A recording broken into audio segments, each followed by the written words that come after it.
When we look at the history of the American Midwest, it is usually painted in colors of golden wheat and bright hopeful green. The image of the leaping deer stamped on massive machinery has come to symbolize stability, wholesome values, and the quiet dignity of the family farm. But the true origin of the John Deere empire was not a story of stability. It was a story of panic, desperation, and survival. It began not with a wealthy tycoon surveying his domain, but with a terrified man fleeing into the night, one step ahead of the law. The brand that would eventually feed the world was forged in the fire of a criminal escape. In the autumn of 1936, the town of Rutland, Vermont, was a cold and unforgiving place for a man with empty pockets. John Deere was 32 years old, a talented blacksmith with strong hands and a sharp mind, but he was drowning in debt. The American economy had collapsed. Businesses were shutting down, and local creditors were no longer interested in promises. In those days, being unable to pay your bills was not just a financial failure. It was a crime. The shadow of the debtor's prison loomed over his household, a bleak stone reality that threatened to swallow him whole. The decision he made on a crisp November evening was brutal, desperate, and necessary. With the sheriff reportedly on his way to arrest him, John Deere did not stand and fight. He ran. He packed a small bag with his remaining tools, kissed his wife Darius, who was pregnant with their third child, and slipped out the back door. He left his family behind to face the shame of the creditors alone, promising to send for them only if he survived the wilderness.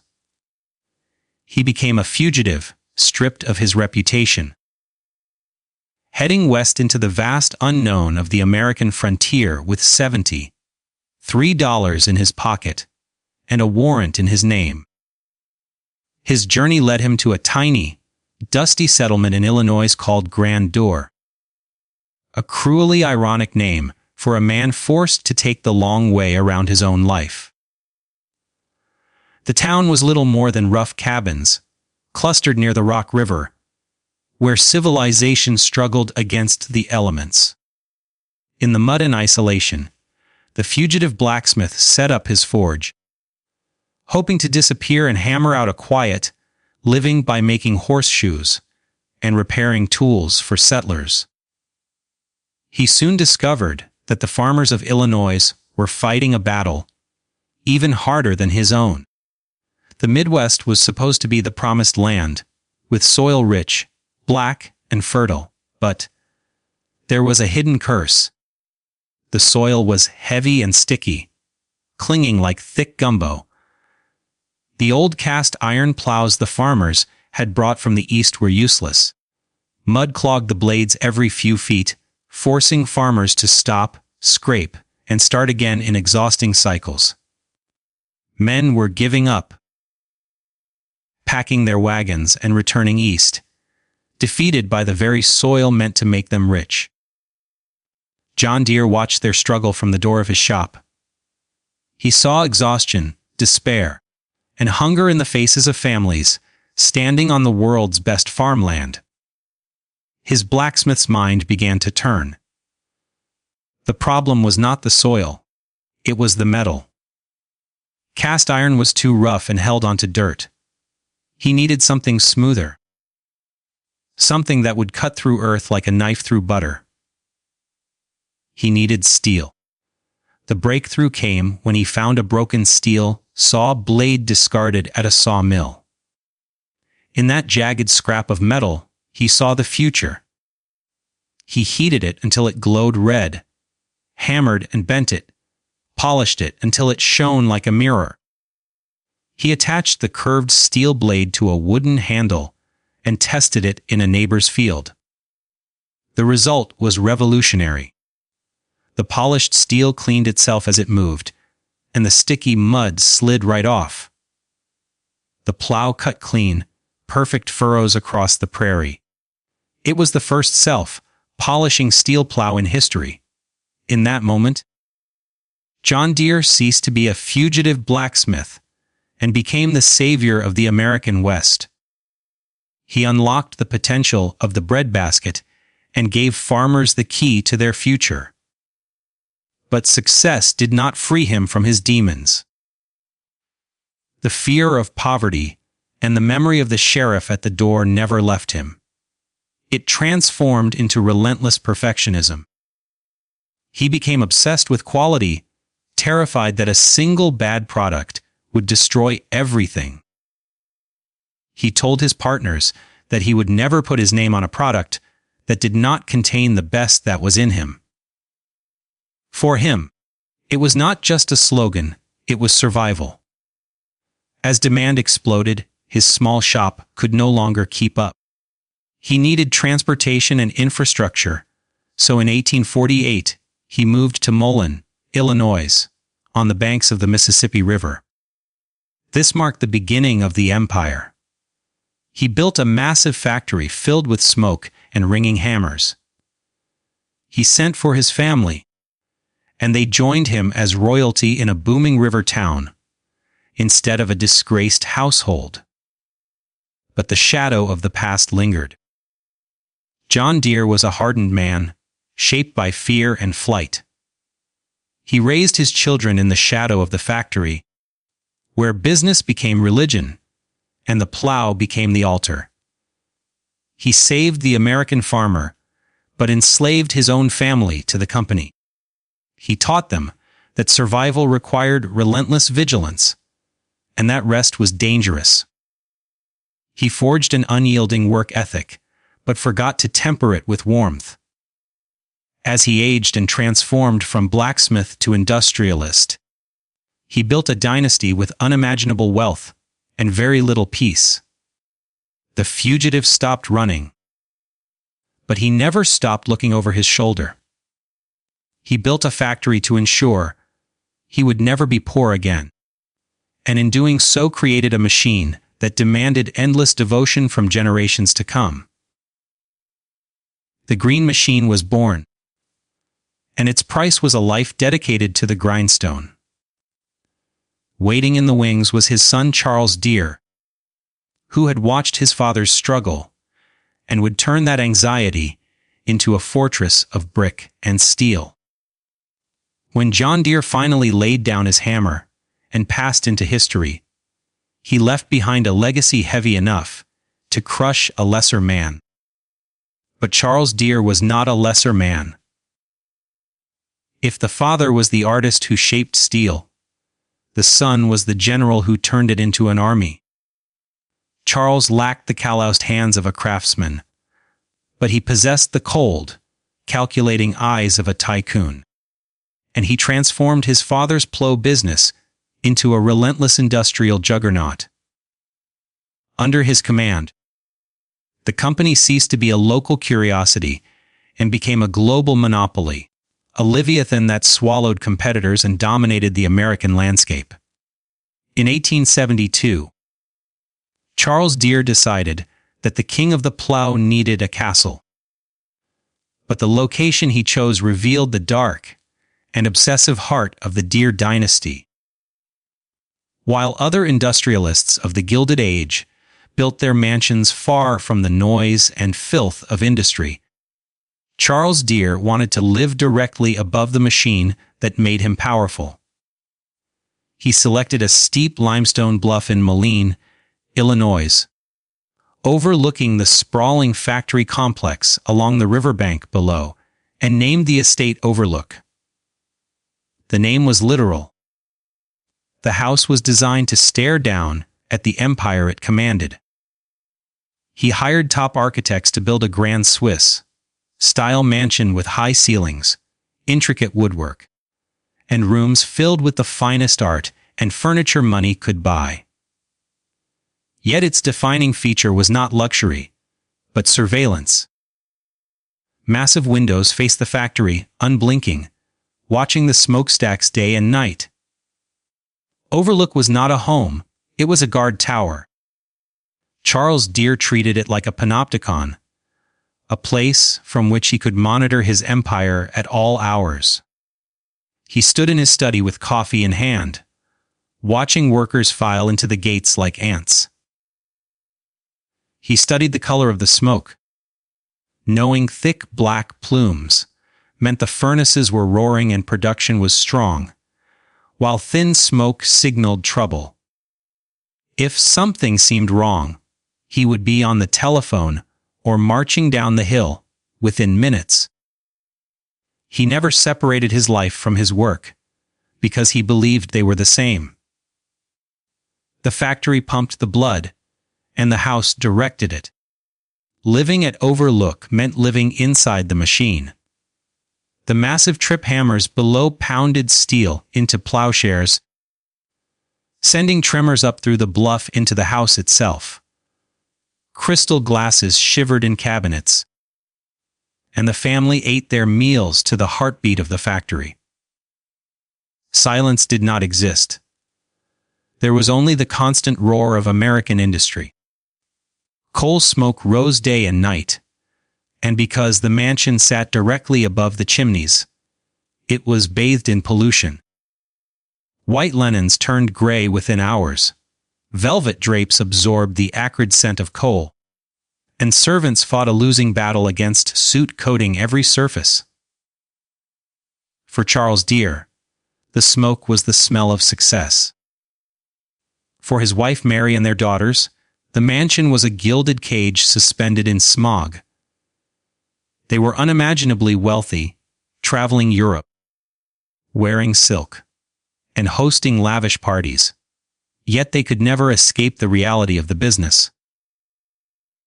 Their privilege and their pollution came from the same source. The house itself shook from the money being made below, trapping them in a loop of production and consumption.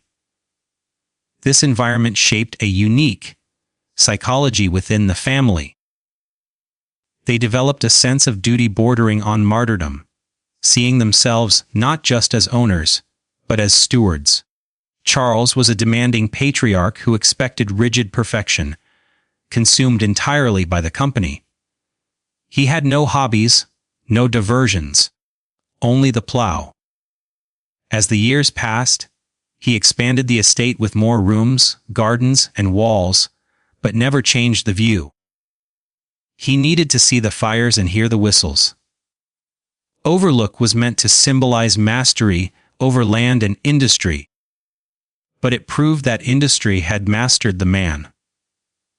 He was the richest man in the region, yet a prisoner of his creation, bound to the window, terrified that if he looked away, the fire might die. By the end of his life, the estate was a local landmark and a symbol of industrial power, but inside, the air was heavy. Family joy was always filtered through business. Charles had forged a company of steel and a life of iron discipline, with little room for softness. He ensured that his heirs would inherit not just wealth, but the view, the noise, and the obligation to watch the smoke forever. The blacksmith's flight from poverty had ended, but the marathon of the dynasty had only begun. In 1907, the iron heart of Charles Deere finally stopped. He left behind a company envied worldwide, a staggering fortune, and a mansion overlooking it all, but no son to inherit the throne. The burden passed to his daughter Catherine and her husband, William Wemmen, marking a new era in which the estate transformed from command post to pressure cooker. William Wemmen was intelligent and driven, but he had married into the dynasty rather than being forged by it. He stepped into the boots of a giant, immediately crushed by expectation. He was not just running a business. He was guarding a legend and an entire city's livelihood. Workers, shareholders, and the shadow of the old blacksmith watched him. He threw himself into work, walking factory floors and living in the mansion above the industrial beast. The strain was relentless. managing the colossal company, battling labor unions, facing volatile markets, and living under the demand for perfection eroded his health. He was trying to hold back the tide with a shovel. In 1906, just a year before Charles Deere died, the stress claimed him. William Wemon died at only 44 years old, consumed not by accident, but by the weight of the machine he was expected to command. He did not die of old age. He was worn down by the relentless friction of the responsibility he had inherited. The curse of the plow claimed him. He was handed the keys to the kingdom, but the crown was so heavy that it broke him.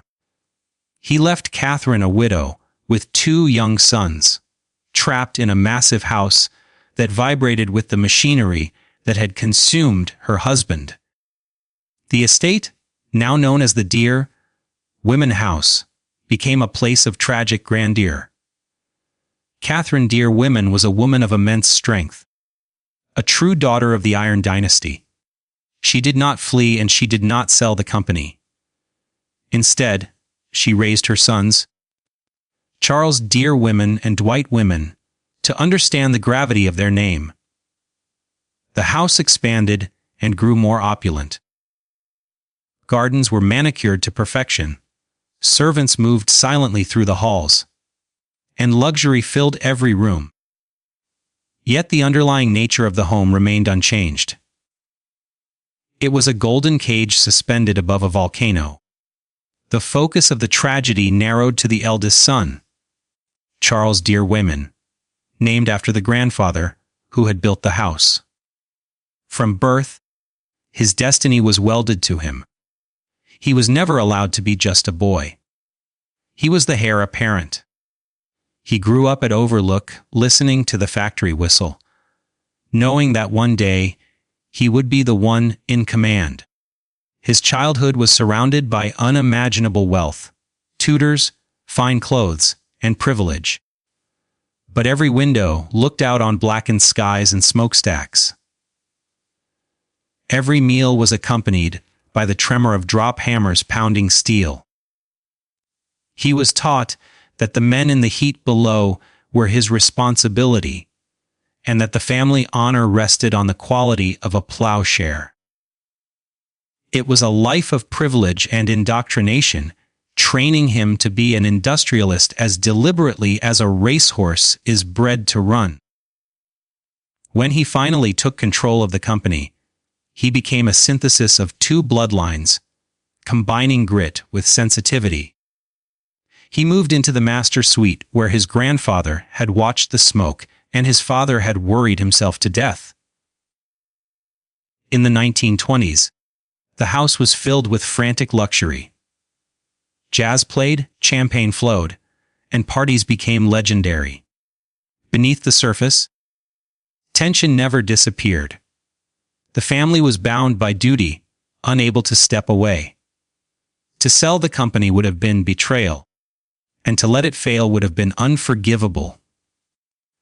Charles Deere Wemon became a workaholic. Driven by the same demons that had chased his ancestors, he paced the library late into the night, his cigar glowing in the dark like the foundry fires below.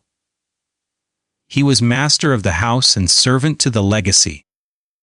The family had everything money could buy, except the freedom to walk away. The mansion was beautiful, but it functioned as an extension of the factory. The family existed to serve the machine, acting as high priests in a religion of steel. They refused to separate themselves from the source of their power, even as it extracted a heavy toll. The house stood as a monument to duty, a place where fathers died young and sons were drafted into the war of commerce before they were grown. The green machine fed the world, but slowly consumed the family that built it.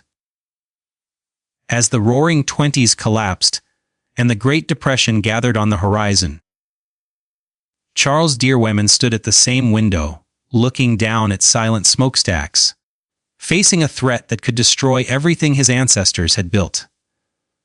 The crash of 1929 silenced the heartbeat of Moline. Orders vanished. Farmers went bankrupt. And for the first time in generations, the smokestacks stopped breathing fire.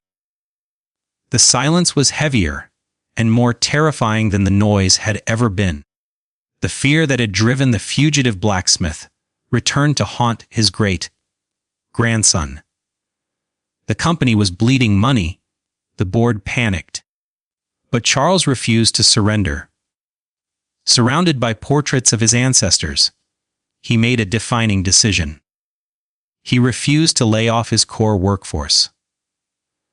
He kept the factory running on fumes and issued checks, backed only by the honor of the Deere name.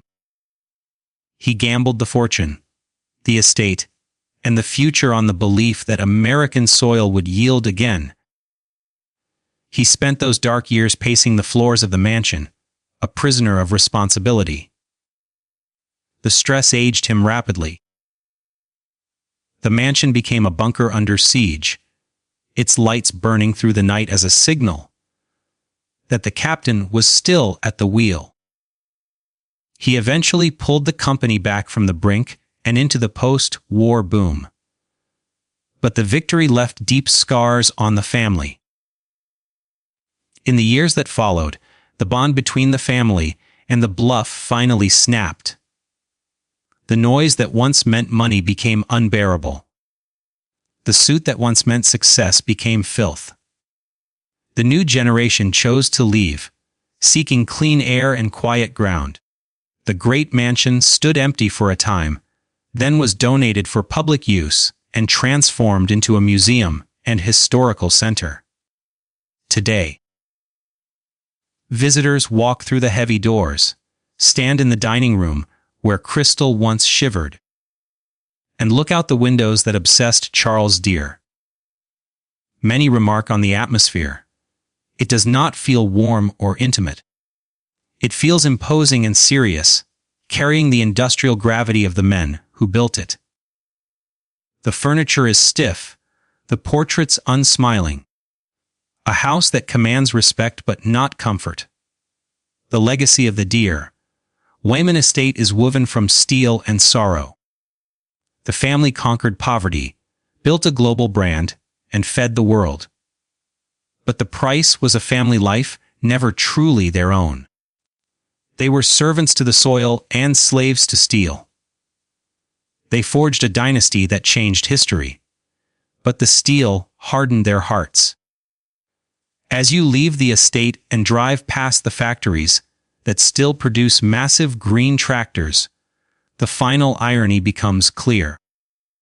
John Deere ran to escape a prison, but his success built a different kind of cell for his descendants.